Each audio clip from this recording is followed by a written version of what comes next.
할렐루야.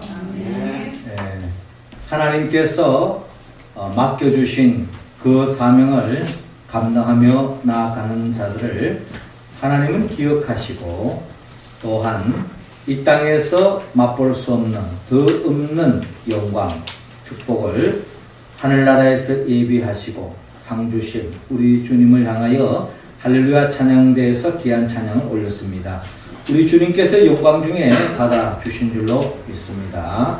찬양의 가사처럼 이제 우리 모두가 세례 교인으로서 하나님이 기뻐하는 일, 하나님이 영광된 삶을 살아서 천국에서 이 세상의 그 무엇으로 비교할 수 없는 하늘의 복으로 충만히 받는 우리 모두가 되기를 주의 이름으로 축원합니다.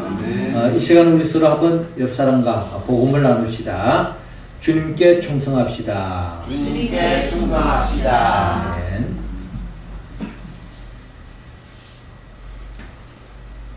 하나님께서 하나님의 형상과 모양으로 지원받은 사람들이 살아가는 그 삶을 들여다보면 그 삶의 자리가 한 치 앞을 내다볼 수 없는 삶의 자리에 놓여 있는 것을 볼 수가 있습니다. 언제 어느 순간에 어떤 일이 일어날지 모른다는 것입니다. 때로는 상상할 수 없었던 좋은 일이 벌어지기도 하고, 그런가 하면 또 우리가 원치 않는 정말 황당한, 또 때로는 우리가 감당하기 힘든 어려운 일들이 전개될 때가 있습니다. 모든 일들이 내가 계획하고 바라는 바대로 잘 되면 얼마나 좋겠습니까마는 우리의 삶은 정말 거부하고 싶은, 거절하고 싶은 그런 어려움이, 절망감이 우리의 삶 속에 자리 잡을 때가 있습니다. 이러한 삶의 자리에서 우리는 더없이 힘들어하고 모든 것을 자포자기하고 싶은 그런 삶의 자리에 치달을 때가 있는데, 하나님은 우리가 그런 인생을 살기를 원치 않습니다. 특별히 오늘 성경은 죽은 자 가운데서 3일 만에 부활한, 죽은 자 가운데서 3일 만에 부활하신 예수 그리스도께서 살아생전에 죽은 나사로를 살리는 그와 같은 놀라운 역사를 오늘 요한복음 11장을 통해서 우리에게 보여주고 있습니다. 한마디로 요한복음 11장에 이 나사로의 이 가정에, 이 나사로의 죽음으로 인하여서 더 없는 절망감에 사로잡혔는데, 주님으로 인하여서 이 절망에서 벗어나 또한 희망을 품고 더없이 행복한 삶이 펼쳐지는 그런 광경을 오늘 우리는 성경의 본문을 통하여서 바라볼 수 있습니다. 주님은 이와 같은 나사로, 죽은 자 가운데 살아난 이 나사로 이야기를 통하여서 우리 모두가 절망의 자리를 듣고 더없이 희망찬 복된 삶을 열어가는 우리의 삶이 되기를 주님은 원하고 있습니다. 그렇다면 우리는 구체적으로 어떻게 하면 주 안에서 어떤 삶의 자리에서도 어려움 속에도 좌절하지 않고 절망을 극복하고 승리의 삶으로 나아갈 수 있을까요? 오늘 하나님은 먼저 본문 3절을 통하여 구하라고 말씀하고 있습니다. 3절 우리 같이 한번 읽겠습니다. 시작. 이에 그 누이들이 예수께 사람을 보내어 이르되 주여 보시옵소서, 사랑하시는 자가 병들었나이다. 아멘. 자, 오늘 성경 본문은 1절 이렇게 시작하고 있습니다. 어떤 병자가 있으니, 이는 마리아와 그의 자매 마르다의 마을 베다니에 사는 나사로라. 병자가 있는데 그 병자의 이름이 나사로입니다. 우리가 평소에 건강하다가 정말 원치 않는 병에 걸렸을 때에 온 가족이 마음이 무거운 것이 사실입니다. 근데 그 병이 뭐 단순히 그냥 며칠 지나가는 그런 감기 정도면 또 그나마 또 감당할 수 있지만 정말 불치의 병, 죽음에 이를 수 있는 그런 병에 걸렸다 했을 때에 우리의 마음은 더없이 무거워질 수밖에 없습니다. 오늘 베다니에 사는 이 나사로가 병에 걸렸습니다. 근데 마침 마리아와 마르다가 같이 사는데 아마 이미 부모님은 먼저 세상을 떠난지 모릅니다.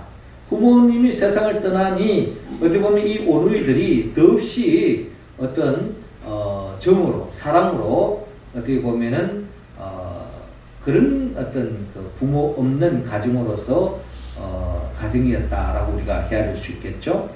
그리고 이제 이 마리아는 향유를 주께 붓고 머리털로 주의 발을 닦던 자요. 병든 나사로는 그의 오라버니더라라고 기록되어 있습니다.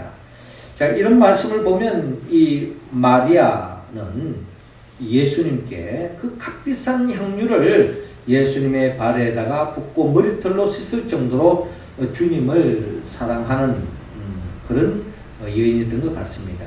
그러니까 이 마리아만 그런 것이 아니고 마리아, 마르다, 이 나사로가 더없이 주님을 사랑한 것 같습니다.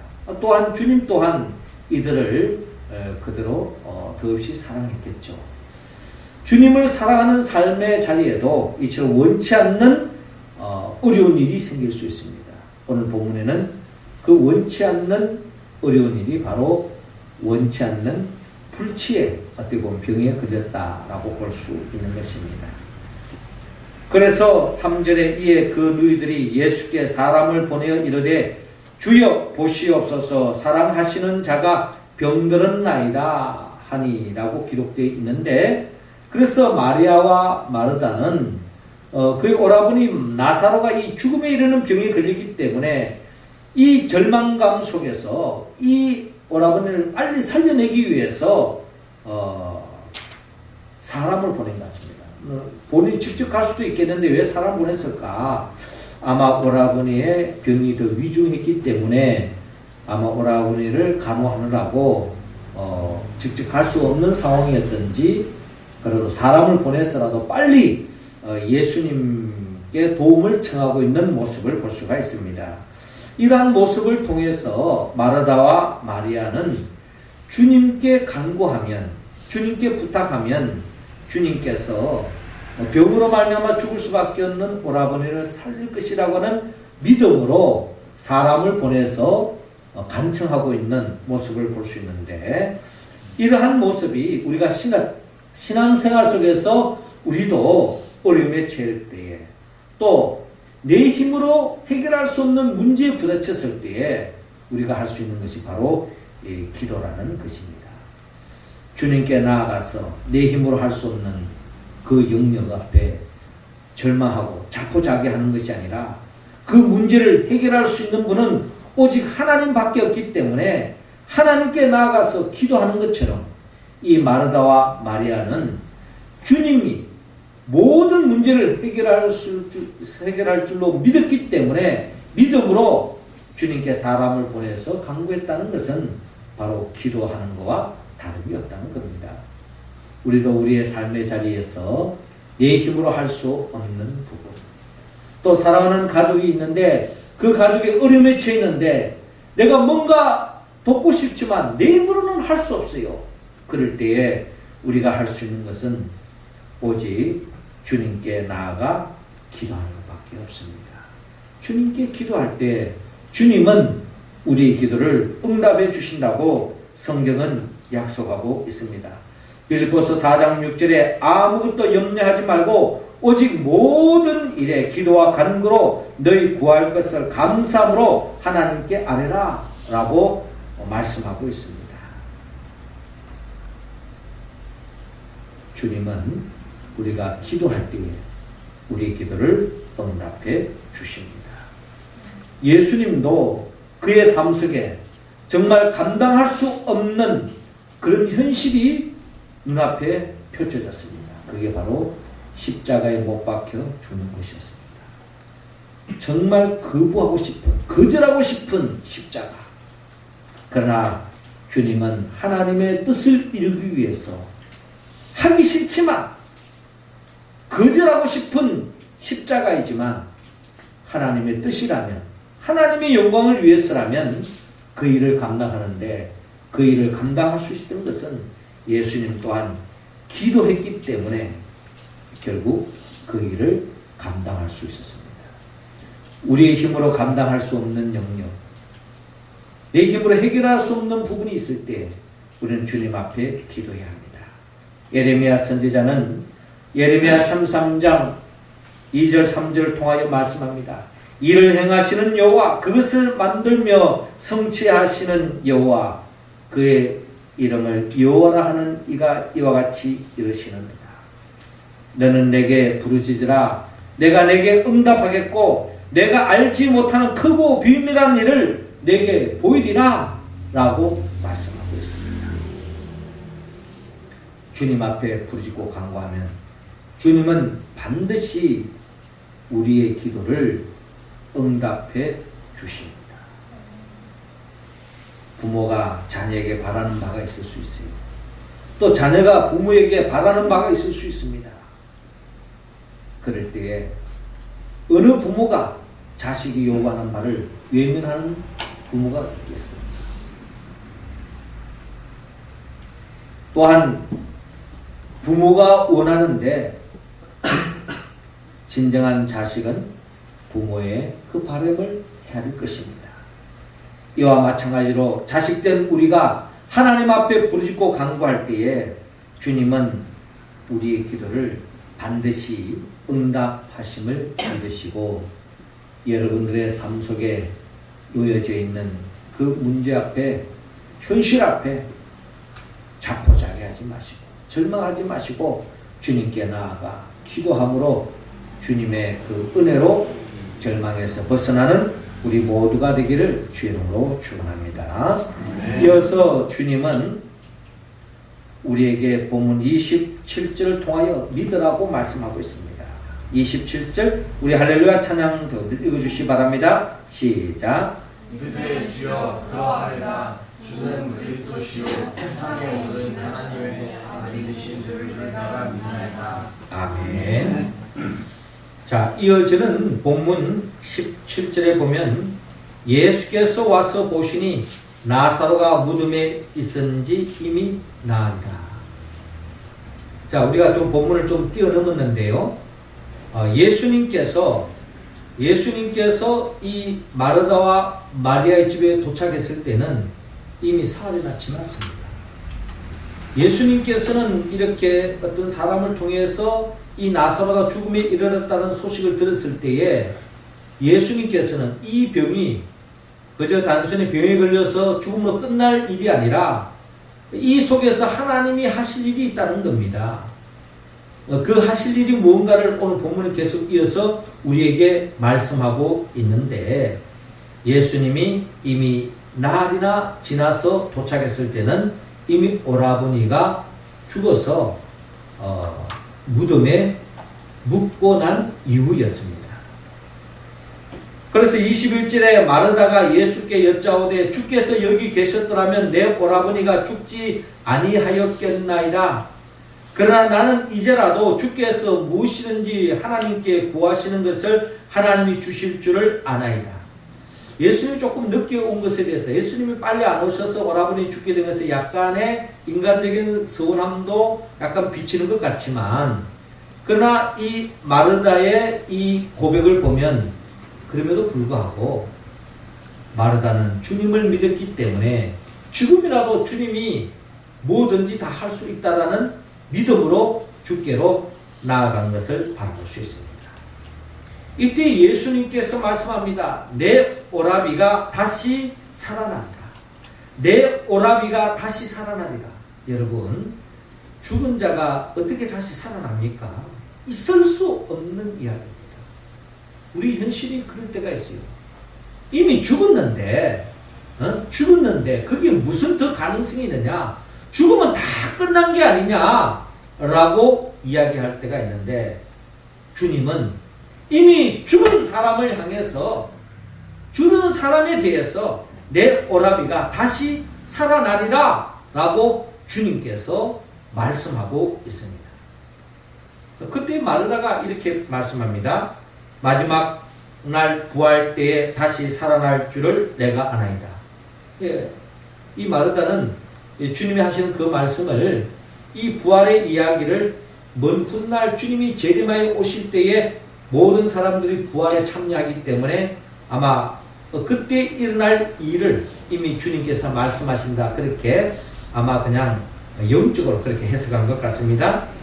그런데 예수님이 지금 말씀하시는 것은 예수님이 먼 훗날 재림하여 오실 때 모든 사람이 부활하는 그걸 이야기하려고 하는 것이 아니라, 예수님은 이 삶의 자리에서도 부활의 역사가 그대로 일어날 것을, 또 부활의 역사가 이 자리에서 일어날 수 있다는 것을 주님께서 가르쳐 주기 위해서 말씀합니다. 나는 부활이요 생명이니 나를 믿는 자는 죽어도 살겠고 무릇 살아서 나를 믿는 자는 영원히 죽지 아니하리니 이것을 내가 믿느냐라고 말씀하고 있습니다.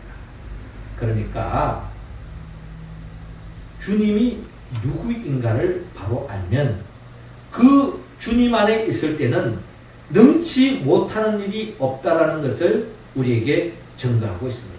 나는 부활이요 생명이니 나를 믿는 자는 죽어도 살겠고 무릇 살아서 나를 믿는 자는 영원히 죽지 아니하리니 이것을 내가 믿느냐? 그러니까 부활이요 생명이신 예수 그리스도를 믿는 사람은 결코 절망할 수 없다는 겁니다. 부활이요 생명이신 예수 그리스도를 믿는 사람은 어떠한 어려움도 이겨나갈 수 있다는 것을 주님께서 가르치고 있습니다. 아닌 게 아니라 27절에 이르되 주여 그러하외다 주는 그리스도시요 세상에 오시는 하나님의 아들이신 줄 내가 믿나이다. 마르다와 마리아는 예수님이 부활이요 생명이심을 확실히 믿은 것 같습니다. 부활이요 생명이신 예수 그리스도를 믿는 삶의 자리에는 부활의 역사가 일어납니다. 부활의 역사는 인간적으로 생각하기에 불가능이라고 생각되었던 그 자리에 불가능으로 끝나는 것이 아니라 가능성이 열린다. 그럴 때에 우리가 그런 현장에, 그런 삶의 자리에 놓였을 때 우리가 쉽게 이야기할 수 있는 게 이런 이야기죠.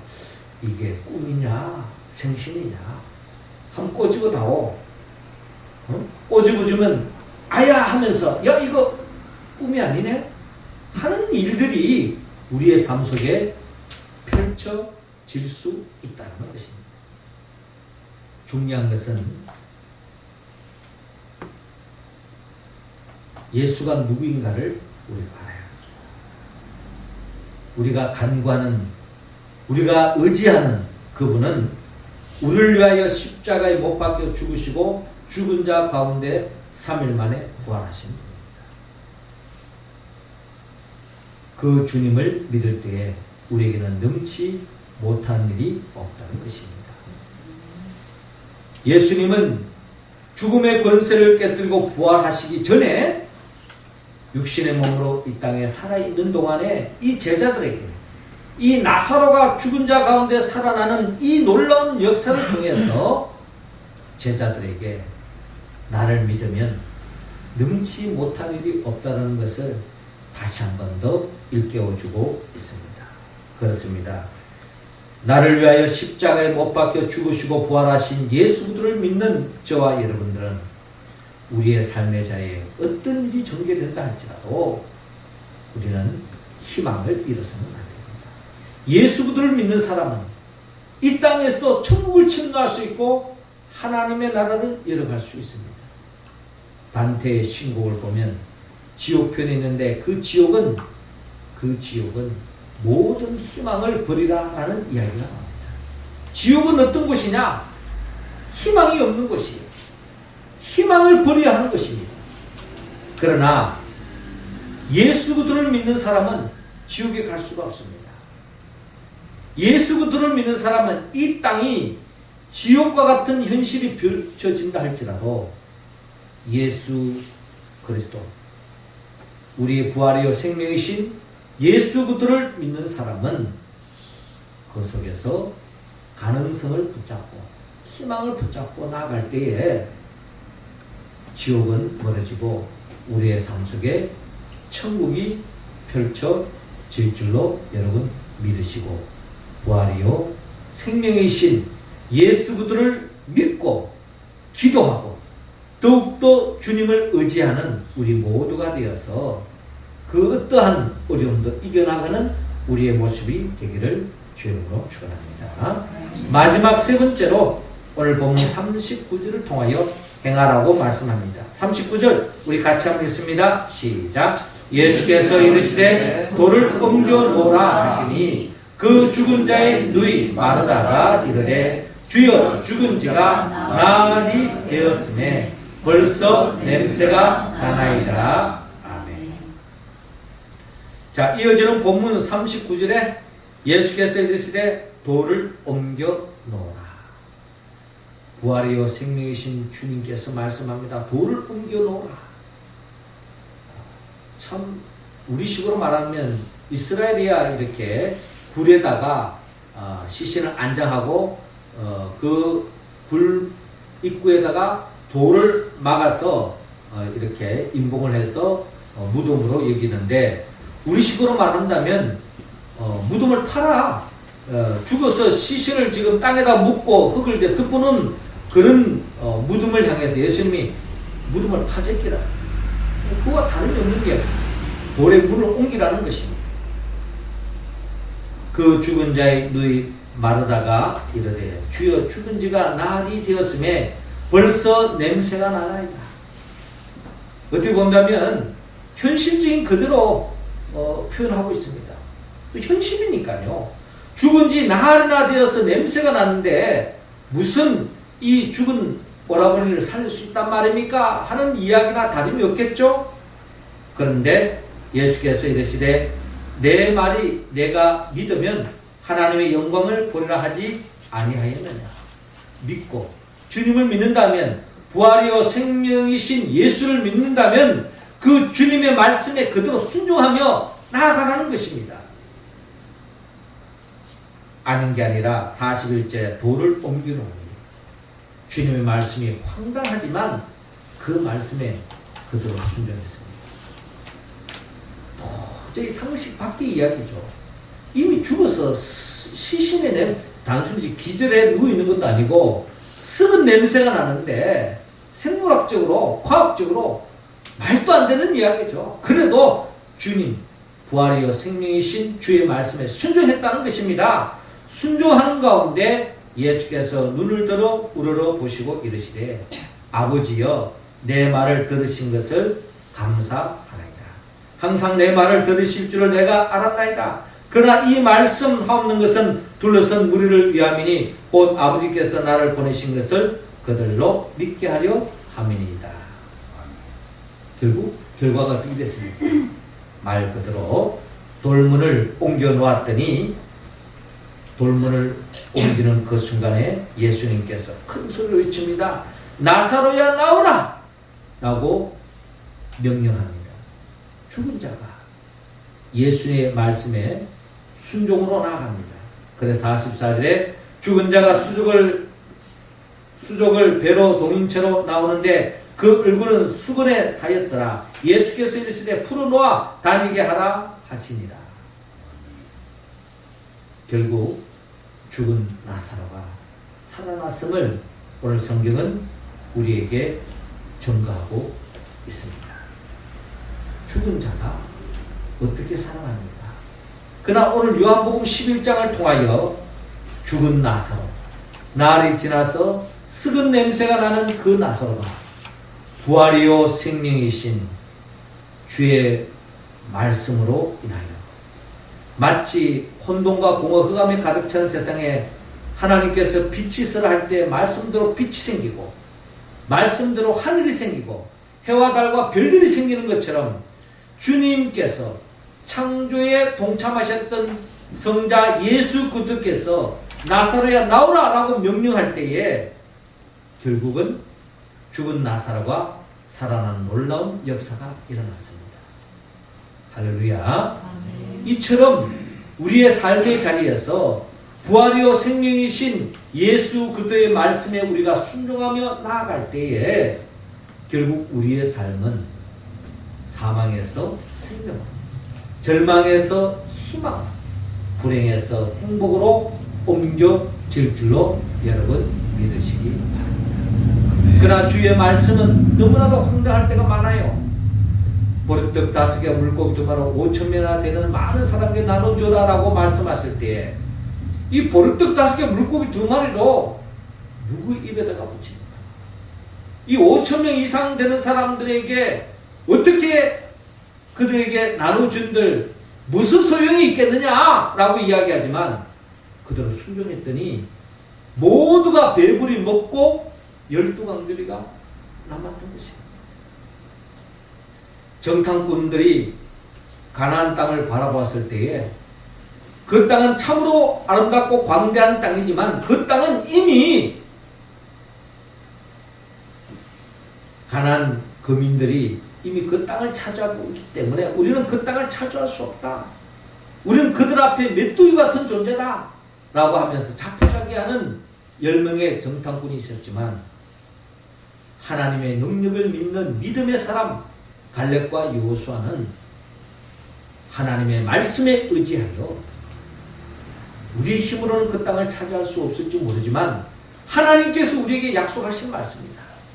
믿음으로 나아갔을 때에 결국 가나안 땅을 차지하는 놀라운 역사가 일어났습니다. 할렐루야. 그렇습니다. 우리의 삶의 자리에 내 인간적으로 내 생각과 내 판단으로는 불가능이라고 여겨지는 것이라 할지라도 부활이요 생명이신 예수님을 믿고 희망을 가지고 소망 가운데 믿음 생활하면서 최선을 다하여 나아가면 우리의 삶은 어느덧 모든 어둠이 그쳐지고 우리의 삶이 밝아지고 절망은 물러가고 희망 속에서 하나님의 나라 정말 꿈과 같은 역사가 우리의 삶 속에 펼쳐질 줄로 믿고 부활이요 생명이신 예수 그리스도의 말씀에 순종하고 행동으로 옮김으로 하나님의 축복에 참여함을 입는 우리 모두가 되기를 주의 이름으로 축원합니다. 사랑하는 성도 여러분, 주님은 우리에게 부활하고 말합니다. 문제 앞에 절망하지 말고 원망하지 말고 남탓하지 말고 주님 앞에 먼저 기도하라는 겁니다. 그리고 그 주님이 부활이요 생명이심을 믿으라는 것입니다. 부활이요 생명이신 그 예수 그리스도의 말씀에 순종하며 살아가는 그 인생은 결국 후회 없는 인생, 가장 행복한 인생, 만족한 삶이 펼쳐질 줄로 믿습니다. 그 말씀에 온전히 우리가 응답하기 위해서는 성령의 도움을 받아야 합니다. 나를 위하여 십자가에 못 박아 죽으시고 부활하신 예수 그리스도의 영 보혜사 성령이 함께할 때에 우리는 주의 말씀에 온전히 응답할 수 있습니다.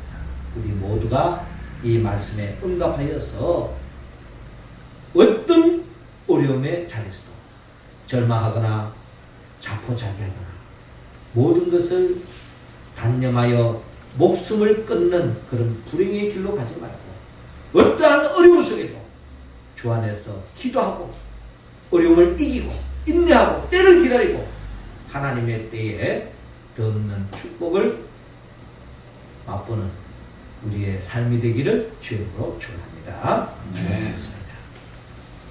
하늘에 계신 우리 아버지, 이 시간 하늘문 활짝 내시사 우리 각자 한 사람 한 사람에게 성령의 기름을 부어주셔서 우리의 삶 속에 어떠한 어려움에 직면하더라도 자포자기하지 말고 주님 앞에 기도하게 하여 주시고 우리가 기도할 그분은 부활이요 생명이니 능치 못한 일이 없는 줄로 믿고 그 주님을 더욱더 기도하며 주의 말씀대로 우리가 신앙생활하며 나아갈 때에 하나님께서 모든 것을 결국 해결해 주시고 더 없는 행복한 삶으로 이끌어 주실 줄로 믿고 믿음으로 행하는 우리 모두가 되게 하소서.